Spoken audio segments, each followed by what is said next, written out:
Well, welcome back to the Burros of Berea. And boy, do I have a treat for you. This is a guest that I've been wanting to talk to pretty much ever since I saw the movie Collision.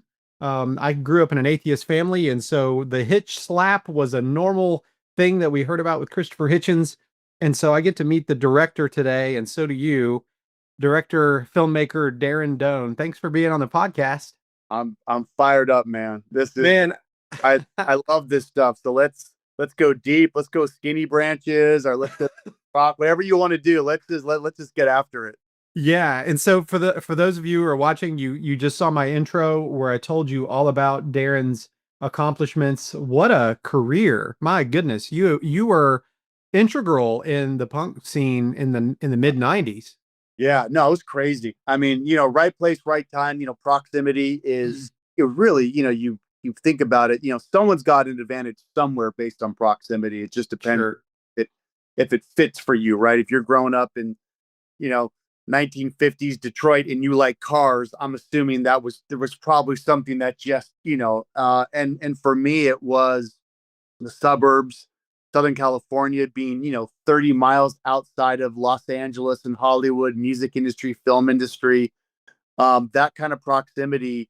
um it made you think everything was sort of possible. You saw rock stars, you saw actors. The town I lived in, you would be driving and you'd see Arnold Schwarzenegger, or Will Smith, or Shaquille O'Neal. Like it was, or Wayne Gretzky. It was just, when you live in an area that you see that sort of stuff, it doesn't feel like it's that hard to do, although it is. But mentally you're like, he's right there. He's a person. And all my friends were in bands, and it just seemed like, we can do this.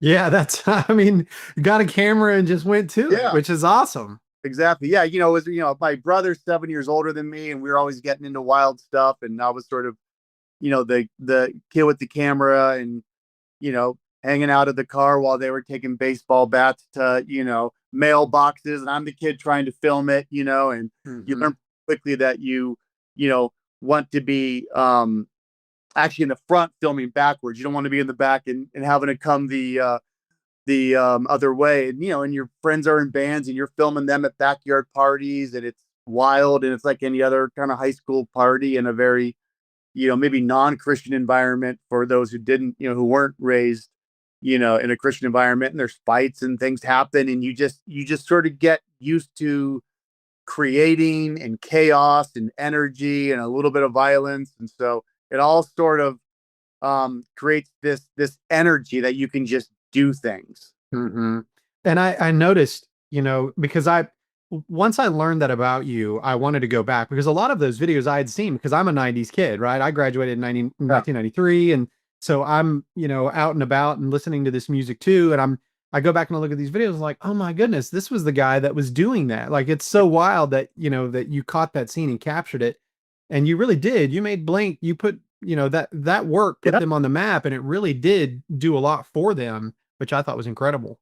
Yeah. It says something about, again, about sort of opportunities. I mean, Blink would have found somebody, right? Hmm.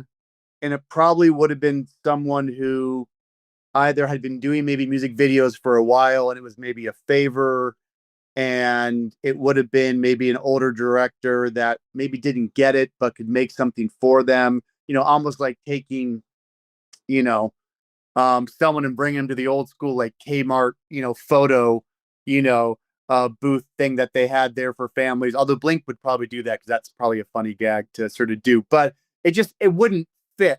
And for me, I was raised on just sort of independent films and cinema and music and indie movies and all that stuff. And so when I met those guys, it just sort of clicked. I mean, we were the same age and we were wanted to do stupid, funny stuff, and but at the same time thought that we could somehow make something really, really cool. So that energy, it just fit. And the fact that they had the drive to go beyond that, Hmm. I got to ride those coattails, but at the same time, I had to want to go beyond that as well. Yes. So it just works from an opportunity standpoint. And by the Yeah. it's all super, it's still super punk rock and underground. And that gave me really a taste for how the underground does eventually become the mainstream. Like it's Mm-hmm. one weird thing that comes from all my years of doing that. It was sort of developing some level of pattern recognition that all culture starts with a subculture. Yes. Yeah, I can totally see that. And you can actually see it in your later work as you develop. And we'll get into that later in this interview. I'm going to bring that up later too. Because I definitely want to talk about Jesus Christ in the in Sure. this interview with you, you know. But Love that. yeah, so the what does it do to the mind? I'm just so curious. Yeah. Um, to know that over 2 billion views of your work collectively have been seen on YouTube alone. Now, that's just YouTube. You can imagine if you tally it up, what does that do to the mind and knowing that that many people have just viewed your work? I don't know if I've ever thought of that. When it was just MTV, that felt like something because that, in a weird way, was bigger than YouTube. Mm-hmm. Billions and billions of views on YouTube. MTV, you felt that. When in 1992 or 93, MTV started putting directors' names on the music video. Yes. Just, MTV at that point, I mean, that's bigger than the internet in the sense that everyone is watching MTV, and it was, band, song title, record company, director. So there Mm-hmm. you are. You're immediately slotted with something is that's as big as it gets. I remember mid '90s, late '90s. I mean, I couldn't go through a mall without some kid coming up from Hot Topic, running out, wanting to get an autograph or buying something and pulling my ID out when they used to check your ID with a credit card back in the day. Yes. They'd look up, you remember that? And you look at, they say, "You're Darren Doane? Wait, I know this name." So I felt that was wild. Mm-hmm. Where now 2 billion views, 20 billion views, um, you can't really get a sense of it. Mm-hmm. So, so I've never thought of it in those terms. But I think what became weird for me is once YouTube sort of exploded, I saw the immediate chain of how quickly I could see somebody's work and then steal it, and how quickly I could do something and someone could steal it, which I love. I love seeing, Yeah. okay, oh, I'm going to do that. But I was shocked at how quickly little things I had done that I thought were just, were sort of my thing, immediately people were doing. And I was like, oh wow, this is crazy. So Yeah. it is, Very yeah, cool. wild. Trendsetter. Definitely a trendsetter. You certainly were. So, But by the way, I was more of a trendsetter in a very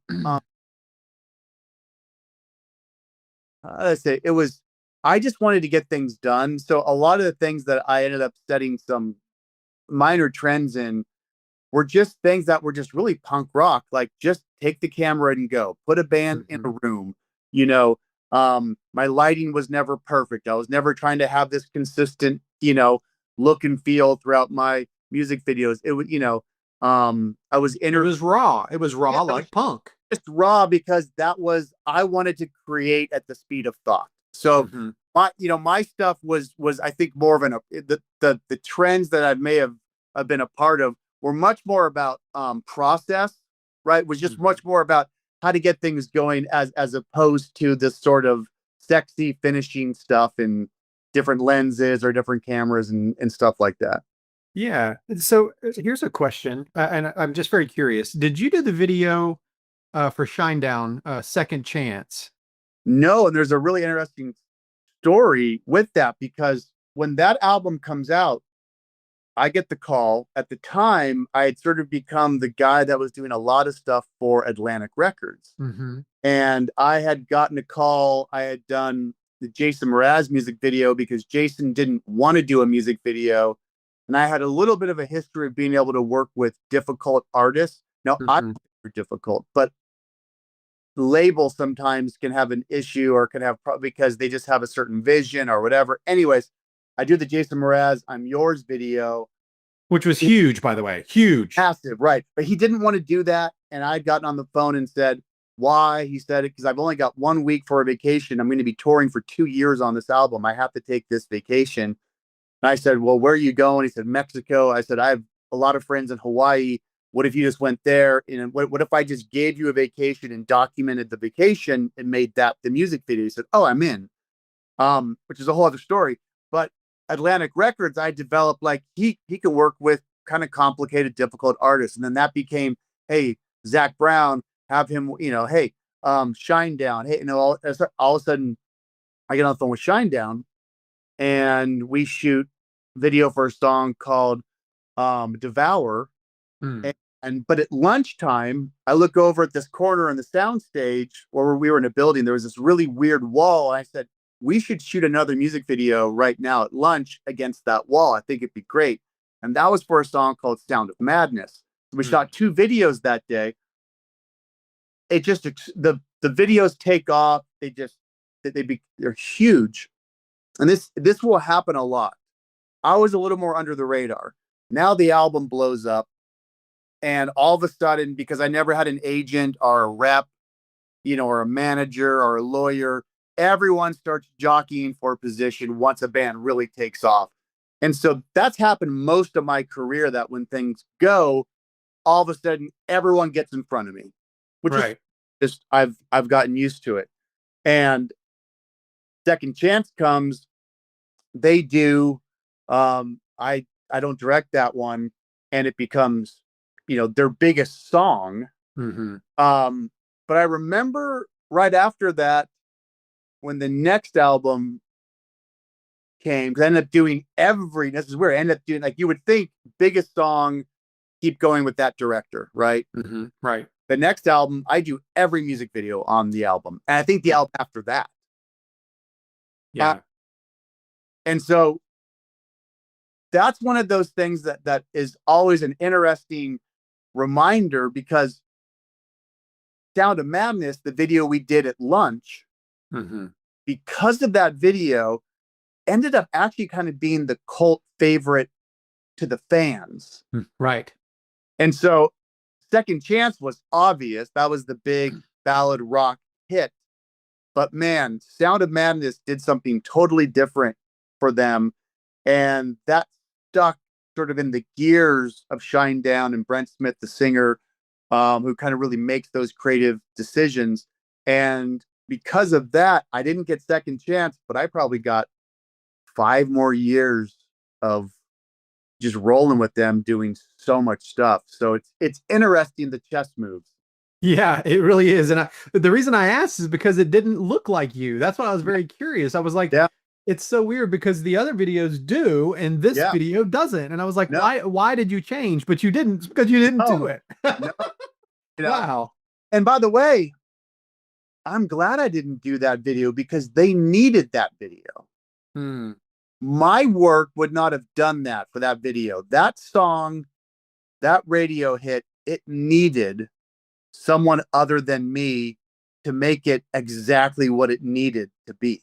Mm-hmm. By the way, that success afforded me additional success. So, as an artist, I think we have to be looking at, especially as Christians, you really have to take some sort of providential look at all stuff and be trusting God like that guy. And by the way, that guy was making a living on that video, and he went and did great things, and he's paying his mortgage and putting his kids through school. I mean, that's how God works, right? That wasn't mine. They didn't owe me anything. Like that. Mm-hmm. I love seeing that blessing just overflow. Yeah, I'm glad that you think like that. And I'm glad that you mentioned as being Christians. Let me ask you something.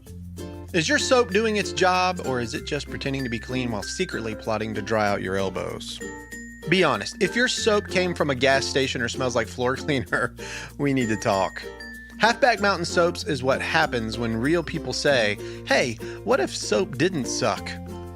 No harsh chemicals, no weird aftersmell, just shea butter, coconut oil, olive oil, and real essential oils that smell like actual things, like lemongrass and mountain streams, not cool power surge or Arctic wolf explosion.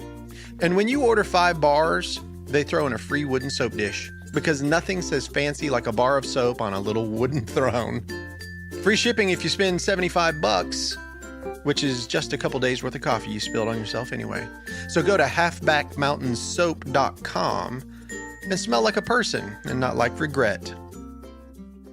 So when I interview people and ask for testimonies, I always ask them the same question. I usually lead off with that, but I was really excited about your work. I know a lot about your work, so I wanted to talk to you a little bit about that. But the first question I normally ask is, to the best of your ability, could you tell me your earliest memory of when you heard the name Jesus Christ? Yeah. I mean, I don't really remember when I heard it, but my first memory with Jesus, I must have been, I think 7 or 8 years old. I was in a garage at a beach house, and I was looking at my mother, and the scene just starts, and I say, I want to accept Jesus into my heart. Hmm. Now, I don't remember anything after that. Yeah. I have moments where I remember being at a couple churches and then nothing. Mm-hmm. And so there's just the scene just goes black, and Jesus was never talked about. It was never brought up. There was no religion. I mean, we were culturally Christians. I mean, we're celebrating Christmas and Easter. I mean, we weren't Muslims, so Right. doing American Christian things. But nothing was ever brought up ever again. Like, that was it. And so it's not until I'm doing all these music videos that a business acquaintance says, there's all these Christian bands that are really good, but they can't get on MTV because they're Christian. But if they could get you to do one of their videos, that would probably at least allow them to talk. Because again, back to, like, that's how big of a deal it was Mm-hmm. to be an MTV music video director. If you were doing hit videos, like, that was something that could get you in the door. Hey, we're going to get Darren Doane to do the video, or he did the video. And sure, Mm-hmm. that worked. That was MXPX. And next thing you know, I'm with Tooth and Nail Records doing a ton of videos, and I'm around all these Christians, and no one is sharing the gospel with me. No one is saying anything. No one's telling me he's got a plan for my life. No one's calling me a sinner. They're all smoking cigarettes and drinking beer, and no one says a word. But I'm always at these, like, Christian music festivals and events, and I'm hearing people preach from, like, the stage, and I'm hearing just weird things. And I was always watching TBN. I was just fascinated with Benny Hinn and Jesse Duplantis, and, like, I would just watch televangelists. Like, it was Mm-hmm. really a weird thing. And then on a whim, talking to the president of Tooth and Nail Records, and he just happened to mention mere Christianity, and then he had to get off the call for some reason. When I drove home that day, I stopped by the bookstore, found it, and C.S. Lewis, Mere Christianity. Yeah. yeah, and Wow. found the book. I was looking for Mirror, Mirror, Mirror. right, and found Mirror. Okay, and my dad's house was near the Barnes and Noble, so I just drove to my dad's house and sat down in his living room, started reading. I think I got a couple paragraphs in, and I think he mentioned something about line cutting. Like, why do we know something's wrong if someone cuts in front of us or something? And I just put the book down. I was like, oh my goodness, I'm a line cutter. I said, I'm not going to read this book. And it just kept gnawing at me. It was really intense. We don't have enough time for the intensity, but it was intense. And I went back like a week or two, picked the book back up. I got maybe a chapter or two in, and I don't think he ever mentions hell, because I never picked it up again. That's how sort of frightening of an experience that book was to me. But I'm sure he never mentions hell. And but I remember thinking, if there is a hell, I deserve it. Like, and I was like, okay, I need to go and have a conversation with God. And went up to this sort of mountain, not a mountain, but like a hill, you could hike up to at the place where I was living, which is funny thinking of like Jim Jordan typology. Here I go to meet with God, right? I'm going to go have Yeah. a meeting with God up on a mountain, right? Like we need to have a conversation. Right. It's like a Charles Ingalls moment from Little Oh, House. yeah, exactly. Went up and just started having this conversation with God, and it was really one of the only.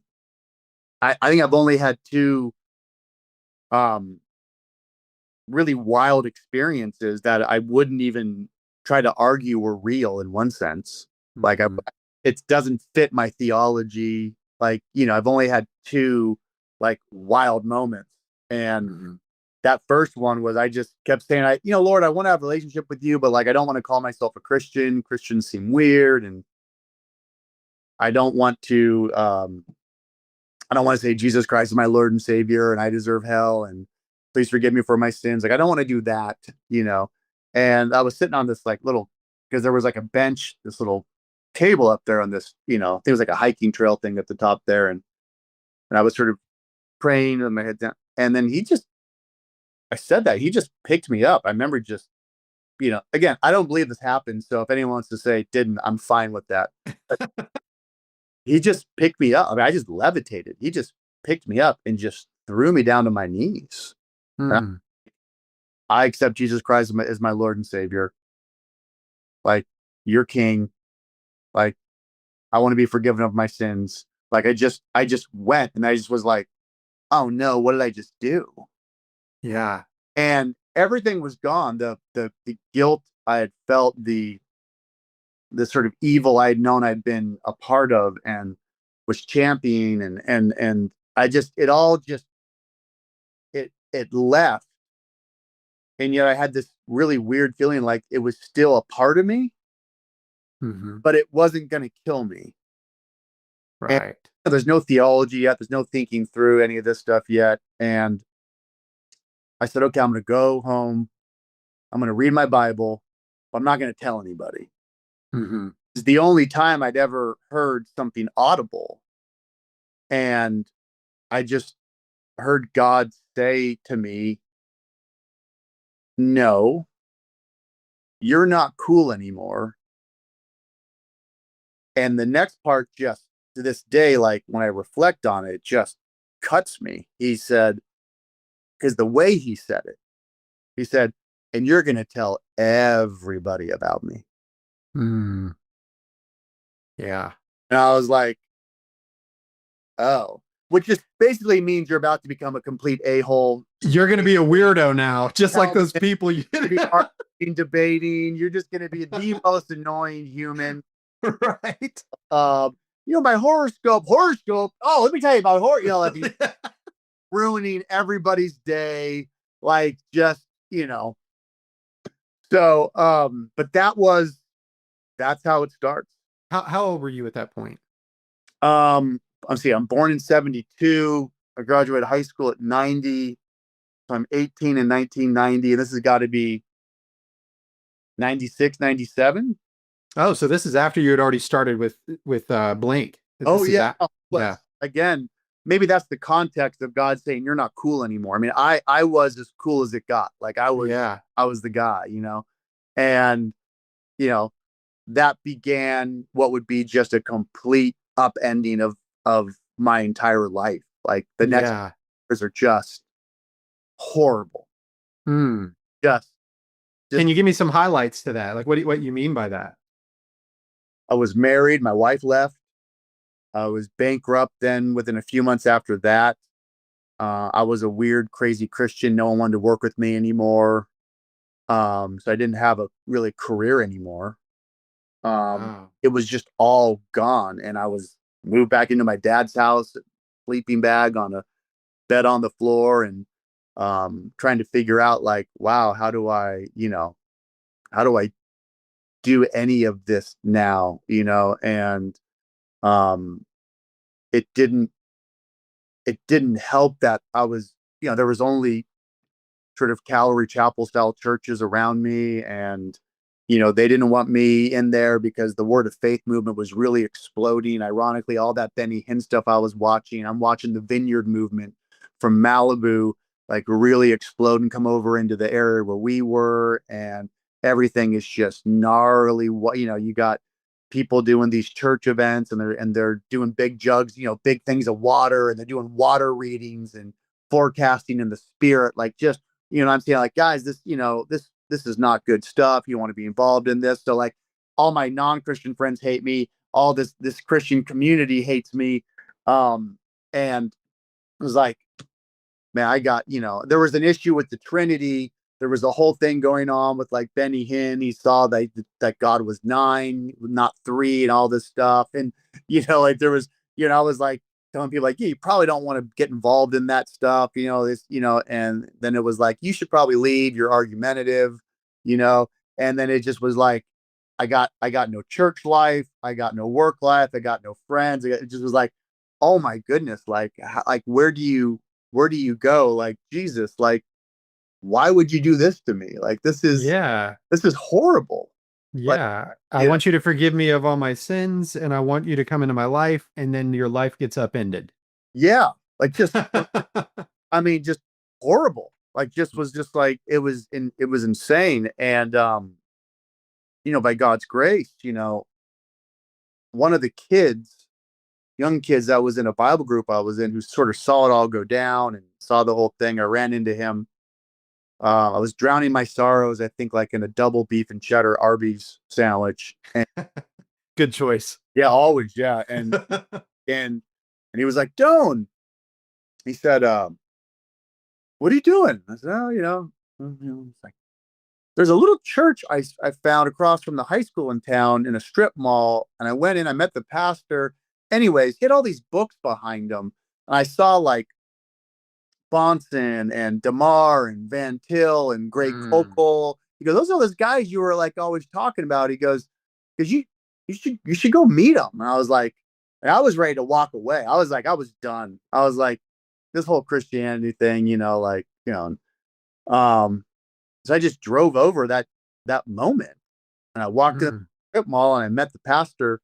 It was called the Sanctuary, a guy named Robert Campbell, and I was able to talk to someone like the stuff, like orthodoxy was normal. Yeah. And, he wasn't, he wasn't, I mean, he had all that stuff. He was read, he came out of, MacArthur Seminary or school. I forget the master's. But he knew everything. He knew Francis Schaeffer. He knew the story. Like, he got it. Like, it wasn't like I didn't need someone to agree with me, but it was just so nice to talk to someone that, like, yeah, yeah, I know theonomy. Here's why I'm not a theonomist. You could have a conversation. Like, I'm not full, presuppositional. I'm more of a Francis Schaeffer presuppositionalist. Like, I could just, like, oh my goodness, like, you could breathe and it wasn't weird. Mm-hmm. Had it not been for that moment, I don't know what would have happened, but that was my lifeline, really, to this day. That moment is what got me over the hump. And I had Christian fellowship and community and some pastoral maturity, and that really got me to where I am. So this Pastor Robert Campbell in the sanctuary in a strip mall was the lifeline, and you have this, and you literally went to a sanctuary and got what you needed. Yeah. Right. And of all things, a suburban strip mall, right? Yeah. Like, a urban punk kid, like, it was next perfect to pizza. Like, it's just, the story's fantastic. All right, here's my secret. I've been pretending to be a kitchen genius. Pans clanging, timers dinging, me yelling stuff like, chef's kiss. But in reality, it's all thanks to my secret ingredient. So let me break it down for you. First up, everything seasoning. And yes, I mean everything. And it delivers. Chicken, nailed it. Fish, incredible. Veggies, now there's your chef's kiss. Mashed potatoes, don't even get me started. And look, I've even pushed the limits with this stuff. I sprinkled it on popcorn. Amazing. I even tried it on squirrel. Do I regret it? Absolutely. Trust me, everything seasoning makes everything better, whether you're cooking gourmet or going a little off-road. Now, the main event, steakhouse seasoning. This isn't just seasoning, it's grill dominance in a jar. You hit a steak with this stuff, and suddenly you're channeling your inner Hank. Who's Hank, you ask? Hank's that flannel-wearing, boot-stomping, truck-driving king of the grill. He can chop down trees with his bare hands and grills a T-bone so good you'll want to slap Gordon Ramsay's mama right in the mouth. I grilled burgers with Steakhouse last weekend, and my buddy goes, "Man, I really need this recipe." And I shot him. No, I just told him that I'd leave it in my will. So if you're ready to cook like a legend and keep your secret weapon close, head to mysecretblends.com. That's www.mysecretblends.com and use code BURROS, that's BURROS, at checkout for 20% off of your first order. So shake it, serve it, and when they ask you, just smile and say, it's my little secret. My secret ingredient. Get it today at www.mysecretblends.com and use BURROS to get 20% off of your first order. Yeah. So from there now you're back. You're not necessarily perfectly on track, but you met somebody that you can talk with. It was a lifeline for you. Yeah. So I'm very curious. Like, take me from there. I know we have short time. I've only got another 20 minutes with you here, but I just want to, because I definitely want to talk about Collision. I want to talk about Gary DeMar and Doug Wilson. So take me from there to up to, let's say, Collision. Yeah. I meet a great woman. And she really architects like how I'm gonna get back on my feet without it being some like plan. But she just was like, she took a chance that, like there was no reason to take a chance on me. I was not looking like a good investment, and she did, and she got my mind starting to think more in terms of like what marriage is, family, kids, and how to really start like, oh, okay, there's something bigger here that we could be working towards. And she really got me, there. And every time I was restarting my career, and it'd be like $1,000 music video I could pick up somewhere, and at some point she'd say, "Hey, what if you don't take anything under 2,000?" I'd be like, "I don't know about that." Okay. And then it'd be like, "Hey, maybe don't take anything under 5,000." Like, like, "I think your work's great and you should do that. It's a lot of work." And and then 15, we laugh to this day. And don't take anything under 20,000. Don't take anything under 50,000. Don't take anything under 100,000. Next thing you know, it's a condo. Then your first house. You say kids, all that. And it's like all these things. I mean, she really, and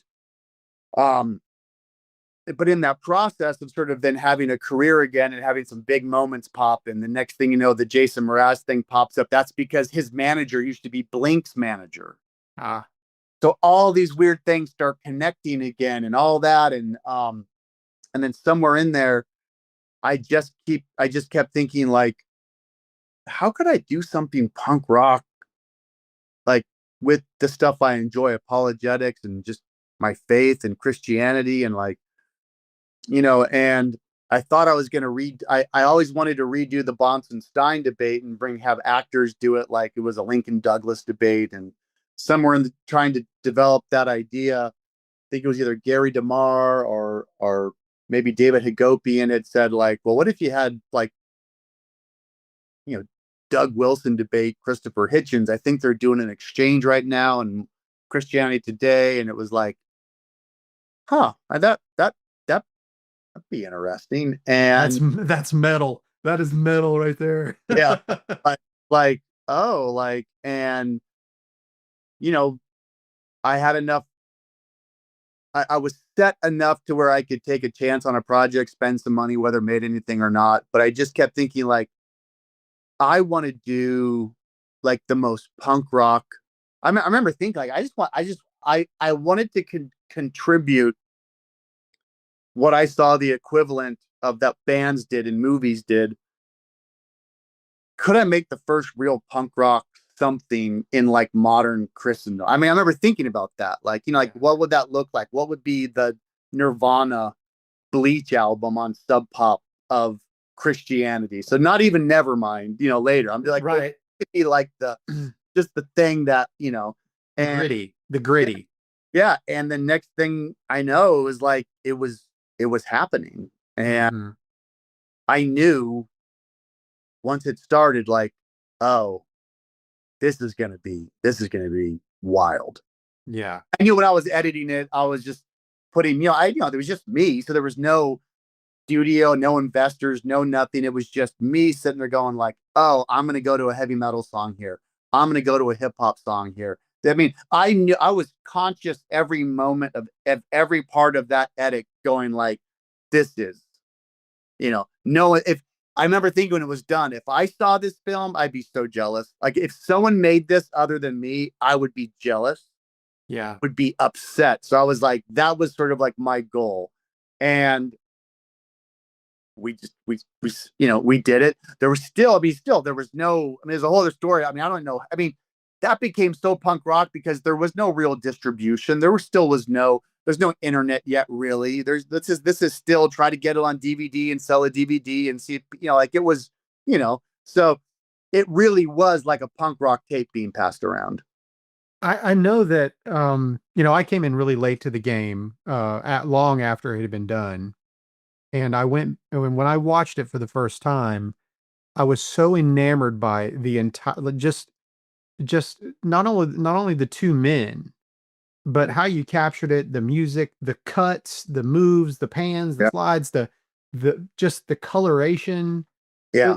It was such a beautifully done, and Thank it you. really was punk rock Christianity. And I was jealous of the fact that you were able to sit in a room with Doug Wilson and Christopher Hitchens having a beer and talking. Yeah. And knowing that both of those men like Wodehouse and read him at different times, and I was like, and so do I, you know, and I was like, I would have loved to have been a fly on the wall, and you helped us be that, but I would have liked to have been able to talk. So you got to meet Chris Hitchens. That was good. It was, you know, he became a good friend. We liked hanging out together. We liked partying together. Like it was, I mean, he's an absolute blast. He loved being around, you know, us. And he, you know, he's a punk rock, you know, he was a punk rock dude. So, you know, you can tell when you're around people who want to get in trouble, you know, you can, and, you know, and when you're with Hitch, it was like, you know, just the energy was, how do we cause trouble? Yeah. Like that was the energy, you know. Yeah. It was the moment he'd walk into that room, he'd have that look on his face like, let's go find trouble. I loved it. It was just the best experience, and we had a great relationship, and I loved taking shots at him, and he would always make fun of me because I would always ask the waiter, what do you recommend on the menu? And he hated that I did that. He would always say, you know, he'd say something like, he had a couple ways of saying it, but it was basically like, it showed that I had no free agency. I had no self-respect as a man, you know, that I had, you know, like he just would always say the fact that he's like, you know, you don't ask a waiter to recommend things, you know. And then I would usually respond with this, coming from a guy with like a 1980s leather jacket who never played an instrument, you know, like, you know, he'd get a kick out of it, you know, and, you know, he'd say touche, you know, or something. And it would just be really funny. But you know, he's one of those guys where, you know, being on the road with bands, you need people that have an energy of like, let's keep going, let's get after it, let's make something. He had that energy. That was honestly in that it was our mutual friend Gary DeMar. Yep. Had, you know, he's put out information about Collision, you know, over the years through American Vision, and that's really where I learned about it. And I've had a few conversations with him about it, about that movie in particular, and how that, you know, that moment where, you know, Hitchens and Wilson are talking, and Wilson tells Hitchens, oh, well, that was something that, took place in 70 AD due to the Roman Empire. And it was such a shock to him. And I remember it being a shock to me. Interesting. Okay. At the time. And I was just like, oh, like I never even, that didn't even cross my mind. Yeah. And Gary DeMar was a huge part also with Last Days Madness for me. Yeah. I mean, it was a culture shock for me because I grew up, dispensationalist. So hearing Doug Wilson and Hitchens talk about that, it was really revolutionary for me. And I was like, oh, okay, I need to read some more. I need to learn more here. So, and now that we're talking about Doug Wilson too, something you said really resonated with me earlier about how do we get in trouble, or it resounds with the way that you work or like your films. Stonewall, it's such a shocking thing. Like when you watch Stonewall and like even the way that you question, Wilson, you kind of went at him, I don't know if that was planned, but you went at him, and he, like in regard to the Civil War was, why did the Civil War end? I remember you weren't really attacking him, but you were trying to get a straight answer. And I just admire Wilson's ability to stay in the moment and to, to be congenial, but also to be, true. Better look, for all the things you'll say about Doug, he's such a softie. And if you don't push him, I find Doug very boring if you don't push him. Oh, really? Yeah. Because he's not going to say more than, he's so respectful in that sense. And, I remember during Collision, we're at Columbia University and he gave a whole talk and he just was like, oh, like, I know how movie. But afterwards, all the students come up and they start going after him. And man, they just kept pushing him. And, like, well, Kierkegaard said this. He said, well, no, Kierkegaard actually says this. And if you need to swallow the reductio with it, but he just got, and the more they went after him, it just was like, wow. So I know with Doug, if you don't push him, I live in Moscow.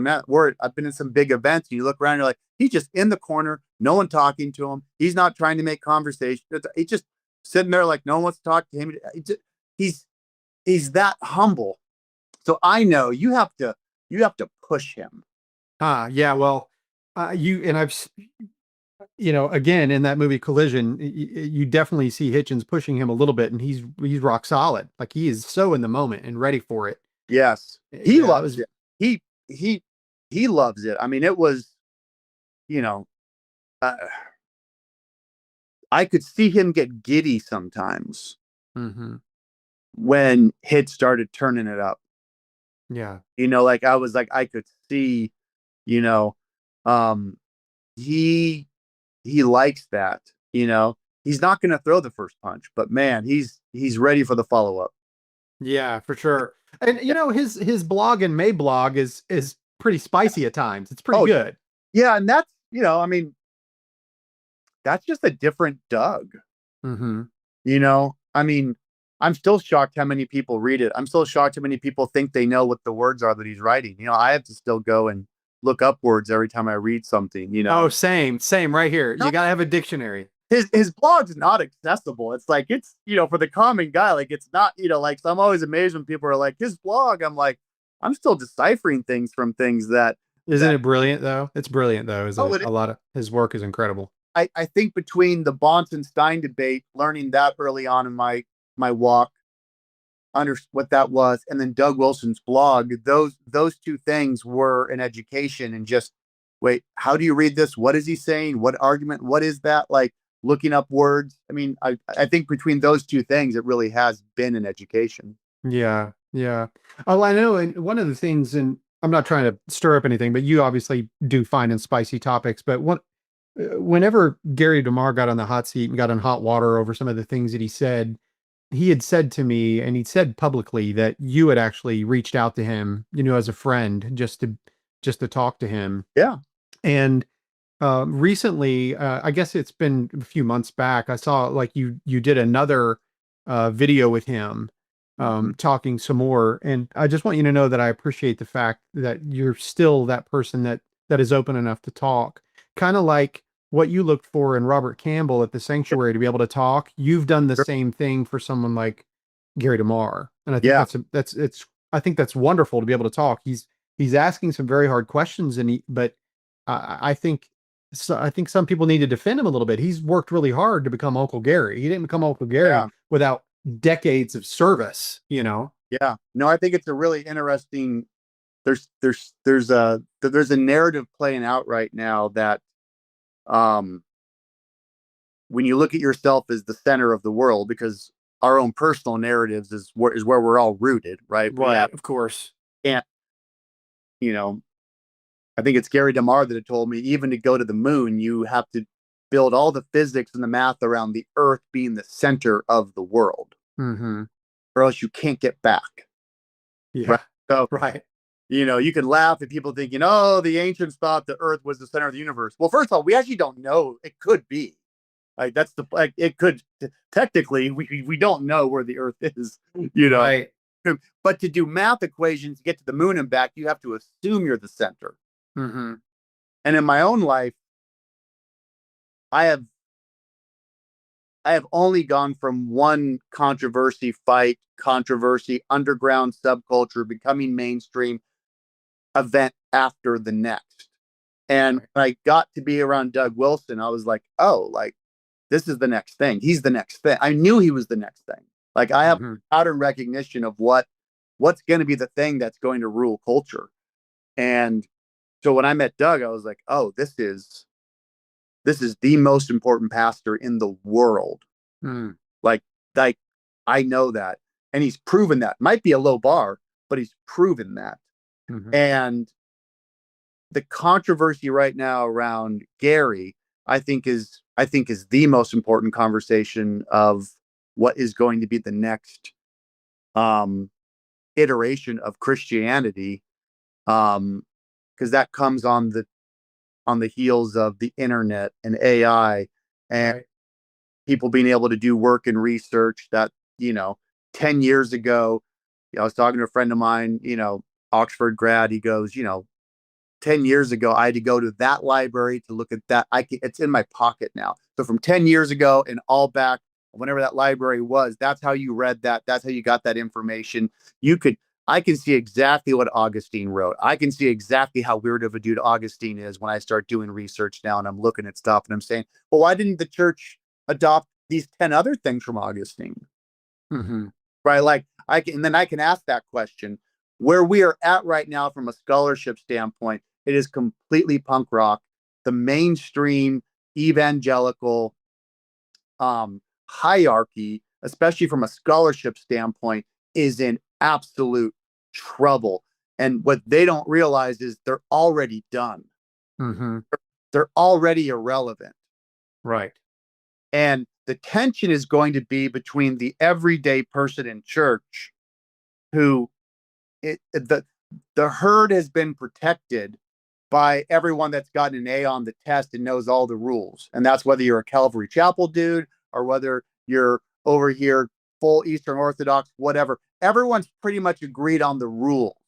And the answer, I don't know why people are arguing and fighting. This just seems silly. I don't know why it matters and all that. Well, you have the freedom because there's all these people at the top, church leaders, the teachers, the philosophers, the scholars, all that. They've already agreed to a certain set of rules that have been fought over and continue to fight over. But what's happening now is the everyman, the sort of punk rock nature of theology and philosophy and typology and all of these things is now in the hands of a much bigger group of people. Mm-hmm. And interestingly, much like punk rock, they actually know how to communicate to everyone around them. Mm-hmm. And the people at the top are going to try to come down and now really, okay, maybe now we'll try to explain to you the hypostatic union. Maybe now we'll try to come down and explain kenosis. Maybe now we'll sort of talk about, and the everyday person's like, well, yeah, but my buddy Johnny already did that, and I think he's making a really good case. We are going to go through a crazy, I think, transformation of what theology looks like in the next decade. Yeah, it's an upheaval. It certainly is. Do you ever feel like your soap is doing more harm than good? Well, I did too. Then I found Halfback Mountain Soaps. Born from one person's search for a better bar of soap, these are as pure as a mountain stream. No chemicals, no drying agents, just simple, skin-loving ingredients like shea butter, olive oil, coconut oil, and castor oil. Each bar is handcrafted and scented naturally with things like lavender, cinnamon spice, and sweet lemongrass. Here is a great tip. Grab 5 bars, and they will toss in a handcrafted wooden soap dish too. That dish helps your soap last longer because it dries out between uses. With free shipping on orders over $75, it's easy to stock up or give them as a gift. Take a deep breath, scrub with something real, and feel the difference. Visit halfbackmountainsoap.com today and bring the mountain into your bathroom. Also, you can use code BURROWS10 and get 10% off of your first order. And so that brings me to one of my final points I wanted to ask you about is, so what are you up to these days? What are you going to make us a documentary that documents how this happened and what's about to take place? I would like to. Yeah. I mean, it's definitely my goal at this point. I mean, you've got the finger on the pulse. I really think you do. Yeah. I mean, that's why I was talking to Stone, because I was like, look, it's, as soon as I do anything in this world, I'm losing money. Mm-hmm. Right. Because there's no one funding me, and so the time and attention I'd like to put towards this, because I think the story, I think if you don't understand Augustine to now, mm-hmm. because I think you have to do that. I think you have to understand Augustine. This is my pitch. You have to understand Augustine. You have to understand theologically the disagreements and the agreements on what the heck happened in the garden. Mm-hmm. Because it doesn't matter. Even everything going on right now with preterism and partial preterism, that still has a, and this is my everyman approach, but all that is still being controlled by what happened in the garden. Mm-hmm. Now you got people like Tim Martin that would say, no, you got to go back to creation itself and have this conversation. And that's fair. Yes. But even that becomes more of a type, but there's an inversion of typology there. And that's still a little fancy, and mm-hmm. I love that stuff. However, whatever the heck happened in the garden, that's the controlling factor. That's correct. It is. That's everything. Who are Adam and Eve? Who's the serpent? Yeah. What is death? Yes. That's it. Mm-hmm. I don't care what issue you're dealing with. Everything is built around that controlling kind of garden hermeneutic. That controls everything. So you can't even get to these arguments now about the end and the resurrection and the body and all that stuff. I mean, you could do that. You line up your verses, I line up my verses. Okay. But to me, I'm still watching going like, oh, I know. But this still comes down to what the heck was death? Yeah. Like, okay, have at it, guys. Those are That's great right. guitar solos. Hey, Mike Sullivan, keep putting your charts together. I love it. But guess what? Mm-hmm. It all comes down to what the heck happened in the garden. What was the relationship to God? Who was the serpent? What is the manifestation of that? Please work that out for me. Is that Lucifer embodying a snake and then left the snake? There's all these things, and that gets back to Augustine, and that gets to Origin and how we're reading scripture, all that. And then death. What is death? Was there death before the fall? How was that is the controlling hermeneutic. And so as much as I am going to, at some point, Lord willing, put this all together, maybe I'll put some sort of like GoFundMe campaign and, so I could spend an actual year doing it, which I would love to do.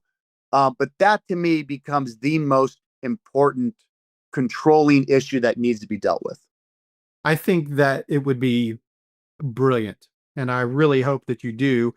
And yes, put up a GoFundMe or crowdfund it. Yeah. Crowdfund it. I mean, there's going to be enough people that would like to hear this and to work through it. I would say. And I would love to do it. I don't know who the audience is specifically, but I think it's something I'm thinking a lot about. Again, providentially, you reaching out, watching someone like Zach Davis do the thing he's doing. Mm-hmm. Is it Davis? Yeah, Zach Davis. Yeah. You look at his YouTube channel. I mean, I know it's Zach. I was confusing if I put the wrong name on Zach. I think it's just Pastor Zach. What he's doing, look at it, like 40,000 people following him now on his YouTube channel. That's right.